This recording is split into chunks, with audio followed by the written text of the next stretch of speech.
தன்னுடைய உடல் உழைப்பால கற்றுக் கொடுக்கக்கூடிய அனைத்து வாழ் பயிற்சிகளுக்கு மூலமாக வரக்கூடிய அனைத்து செல்வத்தையுமே சிவனடியார்களுக்கு தொண்டு பண்ண மட்டுமே பயன்படுத்துறார்.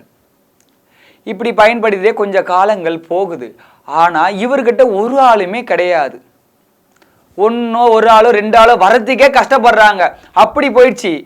இவருடைய வருவாயானது ஒண்ணுமே இல்லாம இழந்து போகக்கூடிய தன்மை ஆயிடுச்சு. இவர் என்ன பண்றாரு, தன்னுடைய சுற்றத்தாரையும் அவர்கிட்ட இருக்கக்கூடிய தெரிஞ்சவங்க எல்லாரையுமே பக்கபலமா கூப்பிட்டுன்னு இவர் எதிர்நோக்கி வராரு. ஏனாதி நாயனார் இருக்கும் இடத்தை நோக்கி வரார். போர் செய்யலான்னு வரார். வந்து அரைக்கோவல் விடுறார். ஒரே ஒரு ஊர்ல எதற்கு ரெண்டு இந்த போர் பயிற்சி தரக்கூடியது, எதுக்கு ரெண்டு இது வால் பயிற்சி தரக்கூடியது, ஒன்று இருந்தா போதாதா, இதுல ரெண்டு பேர்ல யாரு சிறந்தவன்னு சொல்லிட்டு இந்த ஊரே பார்க்கட்டும், இதை யாரு சிறந்தவன்னு ஊரே பார்க்கட்டும், நம்ம போரிட்டு நம்ம யாரு நம்மளுடைய வீரத்தை வெளிக்கொணர்வோம்னு கூப்பிடுறாரு. அந்த ஏனாதி நாயனாரும் சரின்னு அதற்கு சம்மதித்து வராரு. போரிடுறாங்க. இதுல ஏனாதி நாயனார் ஏனாதி நாயனார் பக்கம் இருக்கக்கூடியவங்க எல்லாம் நல்லா வீரம் மிகுந்தவங்க, எல்லாருமே போரிடுறாங்க. இந்த சைடுல அதிசூரன் பக்கம் இருக்கிறவங்க எல்லாமே இறந்துடுறாங்க. இந்த சைடுல இருக்கிறவங்க எல்லாரும் உயிரும் மரணமா போயிடுச்சு. ஆனா ஏனாதி நாயனார் உடைய ஆப்போசிட் இருக்கக்கூடிய அதிசூரன் மட்டும் என்ன பண்றாரு, பார்த்து பயந்துடுறாரு. இதற்கு மேல இருந்தா நம்ம உயிரும் போயிடும் சொல்லி ஓடிடுவார். அதிசூரன் ஓடிடுவாரு. ஆனா யோசிப்பார் அதிசூரன், எப்படியாவது இவனை நம்ம எப்படியாவது சரிச்சே ஆகணுமே.